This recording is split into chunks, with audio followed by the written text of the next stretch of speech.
Students, today we will be doing wind. So we will start with the introduction first. The wind blows strongly and causes a lot of destruction. अब क्या है कि जो हवा है जब बहुत ज़ोर से चलती है, बहुत स्ट्रांगली चलती है, तो बहुत ज़्यादा नुकसान करती है. पेड़ तोड़ देती है फॉर एग्जाम्पल, या चीज़ों को उड़ा के इधर उधर कर देती है. टेरेस वगैरह कईयों की ख़त्म हो जाती है. तो how can we make friends with it? अगर हम चाहें कि विंड हमारी फ्रेंड बन जाए तो वो किस तरीके से पॉसिबल है? Wind comes softly.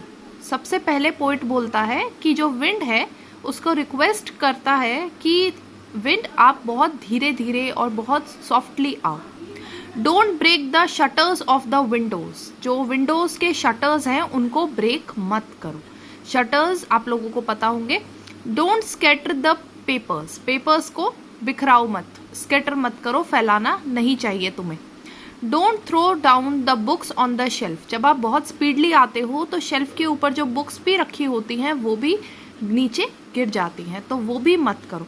You can always underline these points कि ये पॉइंट्स जो हैं वो पोइट ने रेफर किया है, और इससे क्या है आपको आंसर्स अपने एग्ज़ाम टाइम में लिखने में बहुत इजी रहेगा कि क्या क्या चीज़ों के बारे में पोइट बात करता है. First is about the shutters of the Windows that can be broken or that can be damaged by the wind. Second is wind can always scatter the papers if it blows high, so don't throw down the books on the shelf. Third is about the books. Then there, look what you did. वो देखो तुमने क्या कर दिया. You threw them all down. Them is for the books. So जैसे ही wind बहुत तेज़ी से चलती है तो बुक्स जो है वो सारी की सारी नीचे गिर जाती हैं. ठीक है. You tore the papers pages of the books. तुमने बुक्स के पेजेस जो है वो फाड़ दिए हैं, टोर कर दिए हैं.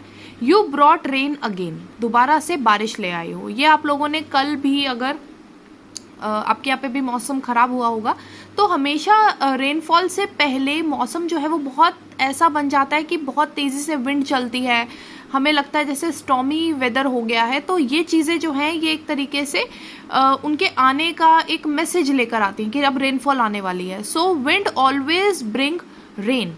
अगर बहुत ज़ोर से आपको विंड दिखाई देगी तो. You are very clever at poking fun at weaklings. Weaklings are those people या those things which are very weak physically. तो जो भी बहुत वीक होती हैं, जो बहुत कमज़ोर सी होती हैं, उन चीज़ों को पोक करते हैं विंड. क्योंकि आपने देखा होगा बहुत पतली सी चीज़ें जो होती हैं, जैसे दिए की जो एक लॉ होती है, या कोई पेपर्स होते हैं, या कुछ ऐसी चीज़ें जो बहुत वीक है अपने आप में, वो हमेशा जो है वो ख़राब हो जाती हैं, डिस्ट्रॉय हो जाती हैं बिकॉज ऑफ द विंड. सो ये इतनी क्लेवरली विंड जो है वो उनका मजाक उड़ाती है, उनको रुकने नहीं देती अपनी जगह पर. Frail is for weak, delicate. Frail crumbling houses. कुछ ऐसे घर जो कि बहुत डेलिकेट है उनको क्रम्बल कर देती है, उनको गिरा देती है. डोर्स जो क्रम्बल करवाती है उसके बारे में भी पोइट ने बात करी है. And third is the rafters. Rafters are जिसके ऊपर आप देखते हैं कि रूफ को सपोर्ट मिलता है. जैसे दरवाज़ों के लिए चौखट होती है, वैसे ही रूफ के लिए एक ऐसा ब्लॉक बनाया जाता है जिसके अंदर वो पूरा रूफ जो है वो सेट किया जाता है. तो वो जो रैफ्टर्स होते हैं उनको भी क्रम्बल कर देती है. तो इस लाइन में वो तीन चीज़ों के बारे में बात कर रहा है कि जो वीक हाउसेज हैं वो गिर जाते हैं, जो वीक डोर्स हैं, और तीसरी चीज़ है जो वीक रैफ्टर्स हैं. ये तीनों चीज़ें जो है वो विंड के आने पे डिस्ट्रॉय हो जाती हैं. Then we have crumbling wood. जो भी वुड लकड़ी वगैरह लोगों के घरों में लगी होती है वो भी कई बार हमने देखा है कि वो गिर जाती है. Crumbling bodies. जो भी ह्यूमन बींग्स हैं, जो भी ऐसी बॉडीज़ हैं जो कि बहुत वीक हैं, बहुत डेलिकेट हैं, उनको क्रम्बल कर देती है. And crumbling lifes. ये बहुत एक्सट्रीम वे में जाकर अंडरलाइन दिस. ये फ्रेज जो पोइट है उसने इस रेफरेंस में यूज़ किया कि कई बार इतना भयंकर विंड जो है वो स्टॉर्म की एक फॉर्म ले लेता है, और उसकी वजह से आपने देखा होगा कि लाइफ्स डिस्ट्रॉय हो जाती है. कहीं पर जैसे ख़ास तौर पे उड़ीसा और इन एरियाज़ में ऐसा ज़्यादा देखा गया है कि जब स्टॉर्म, और वेस्ट बंगाल वगैरह में स्टॉर्म आता है तो वो बहुत ज़्यादा डिस्ट्रक्शन लाता है. बहुत सारी जिंदगियां तबाह हो जाती हैं, लाइफ्स ख़राब हो जाती हैं. And then crumbling hearts. और जो हमारे दिल हैं उनके बारे में भी वो बात कर रहा है कि क्रम्बल कर देता है, उनको भी डिस्ट्रॉय कर देता है। The wind god winnows and crushes them all. अब क्या है, जो विंड गॉड है वो विनोज, विनोइंग आपने साइंस में प्रोसेस देखा होगा कि जो राइस है या जो भी ऐसी वाली चीज़ें होती हैं जिनका ऊपर का एक ड्राई पार्ट होता है, तो उसको अलग करने के लिए, सेपरेशन के लिए ग्रेन को हम यूज़ करते हैं विनोइंग का प्रोसेस। तो जो विंड गॉड है वो विनोज और उनको तबाह करने में, क्रश करने में बहुत हेल्प करता है। मतलब कि आप अगर हवा उड़ाएंगे तो ग्रेन जो है वो अपने आप अलग हो जाएगा। He won't do what you tell him. अगर आप उसे बोलेंगे विंड धीरे चलो तो वो आपकी बात बिल्कुल नहीं सुनेगी। सो आप जो बोलेंगे विंड आपका एग्री कभी नहीं करती है। So underline this part is, जिसमें आपको वो सोल्यूशन देता है कि एग्जैक्टली हमें करना क्या चाहिए। So come let's build strong homes. So this is the first solution कि अगर आपको अपना घर क्रश नहीं करवाना है, डिस्ट्रॉय नहीं करवाना है, तो पहली चीज क्या करनी होगी, हमें होम्स को स्ट्रांगली बिल्ड करना होगा। Second is let's join the doors firmly. हमें डोर्स को बंद करके रखना पड़ेगा जब भी हमें विंड का अंदेशा लगे या पॉसिबिलिटी लगे। जैसे ही विंड जो है वो थोड़ी डेंजरस साउंड आपको दिखाई दे, वैसे ही आपको डोर्स को बंद कर लेना चाहिए। Practice to firm the body. हमें अपनी बॉडीज को स्ट्रॉन्ग करने की जरूरत है, हमें वीक रहने में कोई भी फायदा नहीं होगा। Then make the heart steadfast. हमें अपने हार्ट को भी, so it is about both the things, body and the heart, इन दोनों चीजों को हमें स्ट्रॉन्ग रखना पड़ेगा। सो विंड उन सब चीजों के बारे में है जो कि कहीं ना कहीं कोई ऐसे फोर्सेस भी हमारी लाइफ में होते हैं जो कि हमें डिस्ट्रॉय करने के लिए आते हैं या हमें गिराने के लिए, हमें फेल करवाने के लिए आते हैं।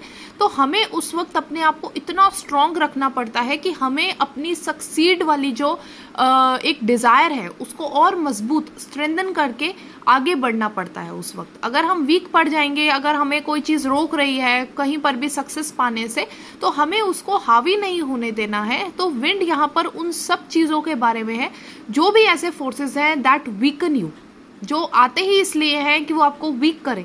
तो उन चीज़ों से हमें ये सब चीज़ें जो है सोल्यूशन के तौर पर पोएट ने दिखाई है। Then we have do this, ये करिए, and the wind will be friends with us. हमें क्या, अगर हम ये सब अचीव कर लेंगे तो विंड हमारी जो है फ्रेंड बन जाएगी। The wind blows out weak fires. पहली चीज, जो भी वीक फायर होंगी, जो भी बहुत ऐसी फायर्स होंगी जैसे दिए की लौ होती है या कैंडल की लाइट होती है, ये सारी जो चीजें हैं ये इजीली विंड जो है इनको खत्म कर देता है, बुझा देता है। He makes strong fires roar and flourish. लेकिन ऐसे ही अगर आपको जंगल की कोई आग दिखती है या कोई ऐसी फायर दिखती है जो कि बहुत वाइड स्केल पर लगी हुई है, उसमें जब भी विंड आती है वैसे ही वो और ज़्यादा स्प्रेड होती है, फ्लरिश होती है, वो बुझने की बजाय और बढ़ती है। तो हमें अपने मन को वो छोटी सी बाती जैसा नहीं बनाना है, हमें अपने आप को इतनी रोरिंग फायर बनाना है ताकि विंड की वजह से हमारे एक संकल्प को, हमारे जो डिज़ायर है, हमारा जो एस्पिरेशन है वो और स्ट्रॉन्ग बने रादर देन वो ख़त्म हो जाए। ठीक है, तो आपको इस रेफरेंस में उसको समझना है कि जो भी फोर्सेस आपको देखेंगी और आप उन्हें वीक लगेंगे, उस वक्त वो नेगेटिव फोर्सेस आप लोगों पे हावी हो जाएंगी, आप लोगों को आगे बढ़ने नहीं देंगी। लेकिन कई बार ऐसा होता है कि आप उस सब नेगेटिविटी को छोड़कर एक पॉजिटिव माइंडसेट के साथ आगे बढ़ते हैं, और वही चीज़ हमें चाहिए विंड के रेफरेंस में भी, और उन सब नेगेटिव फोर्सेस के रेफरेंस में जो भी चीज़ें आपको नीचे गिराना चाहती हैं। His friendship is good. Wind की फ्रेंडशिप गुड है क्योंकि ये सारी चीज़ें आपको आगे बढ़ने के लिए कई बार इनकरेज करने के लिए आती हैं। आपको मजबूत बनने का एक इरादा कब मिलता है, जब विंड आपको बुझा देती है, या वो फोर्सेस जब आपको बुझाने की कोशिश करते हैं, तो आप अपनी इनर जो एक सीक्रेट स्ट्रेंथ है हम सबके अंदर, उसको देखने की कोशिश करते हैं, उसको सामने लाते हैं, पहचानते हैं उसको। तो इसलिए विंड की जो फ्रेंडशिप है वो बहुत अच्छी है। We praise him every day, इसलिए हम उसे हमेशा जो है प्रेज करते हैं। So he has also talked about the extremity of the wind actually, कि वो एक फ्रेंड भी है और एक फो भी है। अगर एक्सट्रीम हो जाएगी तो वो फो है, लेकिन अगर आप उसको एक बैलेंस में रखेंगे, उसको कंट्रोल करना जानते हैं, उसको मैनेज कर लेते हैं अच्छे से, तो it can be friends with you. So the poet's name is Subramania Bharti.